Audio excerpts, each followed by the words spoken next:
Yes, you. When you try to dial in your own guitar tones, they usually suck, don't they? You just find that you can't live up to all the awesome presets, but you want to do your own thing? Does the idea of creating your own tone drive you absolutely insane? Do you listen to some of your favorite modern metal albums and go, oh, how do I get that sound? What if I were to tell you it's a lot easier than you think? What if I were to tell you that dialing in one of the most modern metal tones of the entire world is a lot easier than you think it is? And honestly, it's quite simple too. So if you want to learn a quick, fast, and easy way to dial in some really awesome, chunky, modern metal guitar tones with your own guitar plugins, stick around so I can show you exactly what to do. Alright, what's up you guys? Today I'm hopefully going to be showing you a very quick and easy way to dial in some awesome modern metal, like chunky rhythm guitar tones using the Archetype Gojira X. There are many awesome guitar plugins out there, even ones from other guitar companies other than neuraldsp, but the Archetype Gojira X is by far my favorite plugin to use for that modern metal chunky guitar tone for any kind of rhythm tone. You really just can't go wrong using this plugin. So hopefully today I'm going to show you one of the most basic and simple ways to create a really good modern metal chunky guitar rhythm tone, and from there you can kind of adapt and change things to how you see fit to create your own sound. Today I'm equipped with my John Petrucci 7-string Majesty guitar, and yeah, let's get into it. So when you open up Archetype Gojira X, get to the default setting here, the first thing we're actually going to do is we're going to adjust the gain. And if you're very curious about what I'm talking about, I've done an entire video on this topic, so you can go check that out right above me right now if you want to see a more in-depth explanation for the gain. But we're going to drop this gain down quite a bit.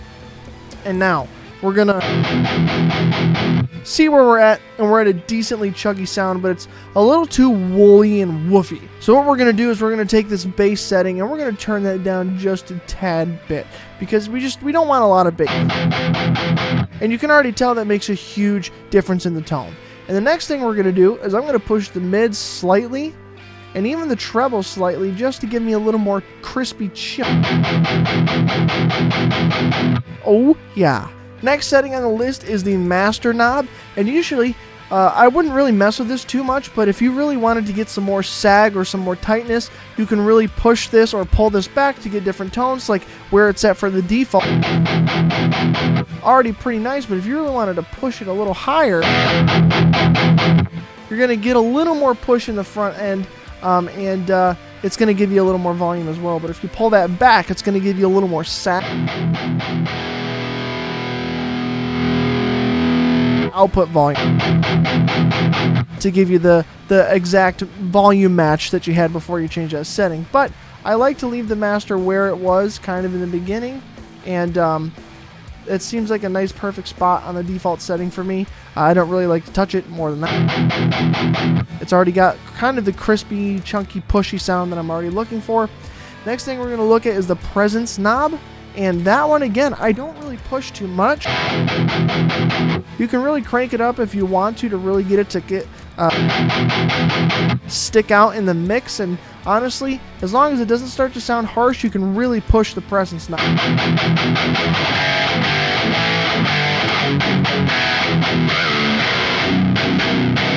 It all kind of depends on your guitar and your pickups and what kind of tuning you're playing in, but a lot of times giving yourself a little more presence is just that extra little sauce that you need to give you that kind of modern metal mid-tony honk sound that you're looking for. The next knob is depth, and honestly I don't usually touch this knob too much because it honestly changes the resonance of your guitar. To think that if it's turned up too hot, you can hear how woolly and woofy it gets, because it's really bringing out the resonance of this cabinet. So I just tend to leave that at noon, and it does its job. Then you got the output knob at the very end, and you can push that, move that around where you... It's not going to make a huge difference in your tone necessarily, but it could definitely do a little something if you're fine-tune and get those things to stick out. The crispiness, the punchiness, the pick attack, all that fun stuff can kind of be brought out when you really start to push some of these settings. Alright, now at this point we've got a pretty good tone, but a lot of times people like to put a little more push into it. So what we're going to do is we're going to go to the pedal section before the amplifier, and we're going to turn on this overdrive, all right? We're just going to push the front of the end of the amp just a little bit more, just to give us an extra little oomph to our guitar tone.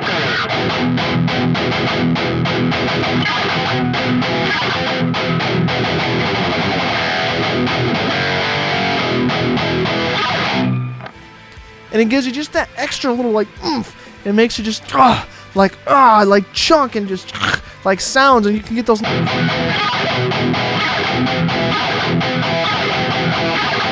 pick scrapes like that Gojira.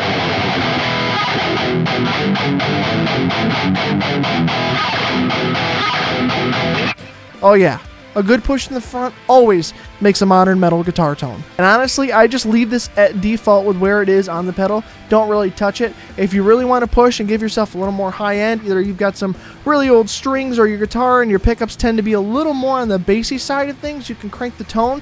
But this honestly is a sweet spot for my guitar and the way that I like things to sound, so I'm not really going to push any more than it really is. Next thing you're going to want to do, and it's arguably one of the most important parts to a guitar tone, and if you want to get a more in-depth idea of what I'm talking about, there's another video right above my head you can go check out that I discuss this whole thing here. But we're trying to be quick and simple and easy today, so I'm going to kind of brush over it a little bit more. We're going to leave the dynamic 57 here with the cabinet section where it is. We're going to leave the condenser 414 on here, but we're going to move it a little bit from where it is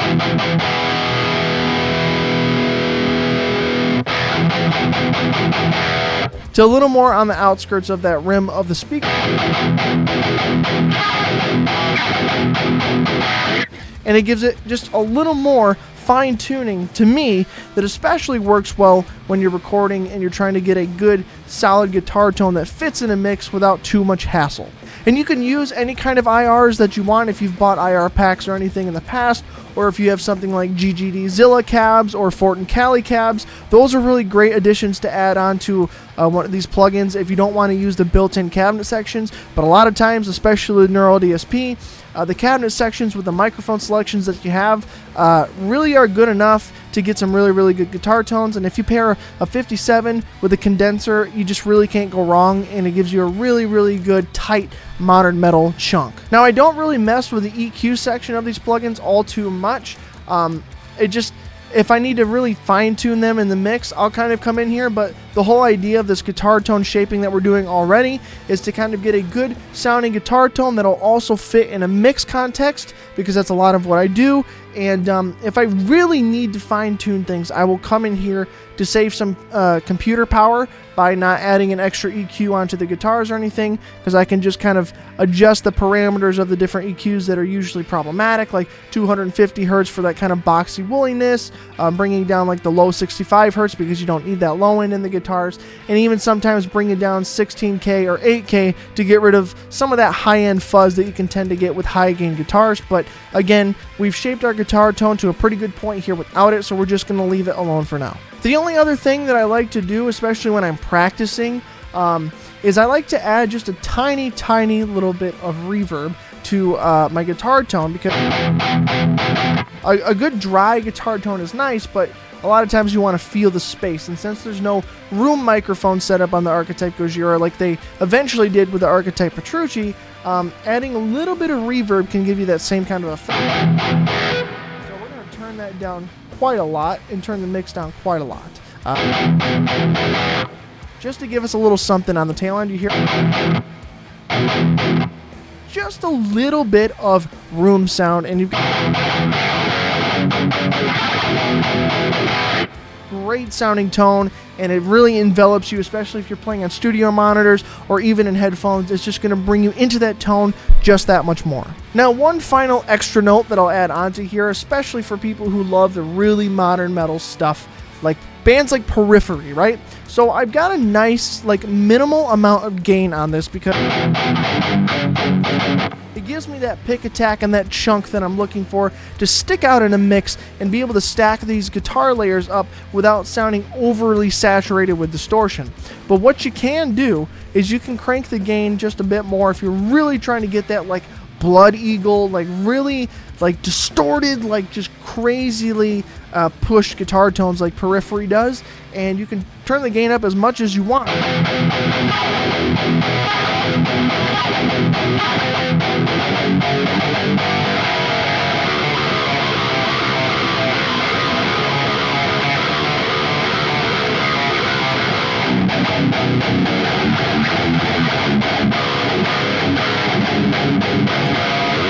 If you really want to get crazy with the gain. But I tend to really enjoy a little bit less gain than what you would normally try to dial to.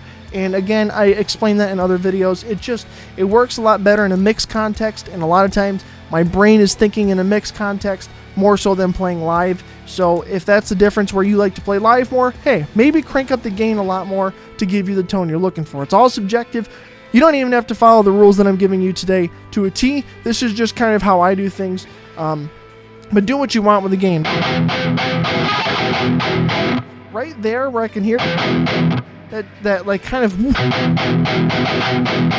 is exactly where I want it to be. Now the final touch I like to add, even when I'm recording or when I'm just practicing, is using the doubler effect, which is new to the Archetype Gojira X. It wasn't in the original Archetype Gojira. So it's basically just going to add a bit of a delay from the left and right channel and make it sound like you're playing two guitars at once. And it just makes things sound a lot more enveloping. And if you're practicing, it fits better with the song. Your own playing blends a lot better with music. And honestly, I have the doubler on when I'm recording tracks because a lot of times when you record guitars, you're going to record a left and a right channel either once, twice, or 3 times, or even 4 times, or however many you want. But having this doubler on as I record different tracks without monitoring them in something like Reaper is usually how I tend to go, because this gives me a full sound when I'm recording so I can hear what it's going to sound like, kind of similar to when it's going to be finished. So it's good. So we've gone from this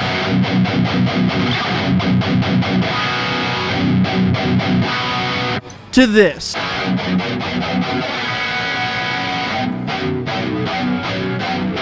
Alright, you guys, that wraps up today's hopefully quick lesson for you on how to dial a modern metal guitar tone on the Archetype Gojira X. If you'd like to see me dial in any other kinds of tones on different plugins, let me know down in the comments and I will definitely try to get to those. Or if you have any other ideas of tutorials or things you want me to show you how to do, I've been doing a lot of kind of educational stuff lately, let me know down in the comments. Check out those other videos I mentioned earlier to help you further along with your guitar tone journey. And before you go, make sure you watch the videos on your screen, and I will see you in the next video.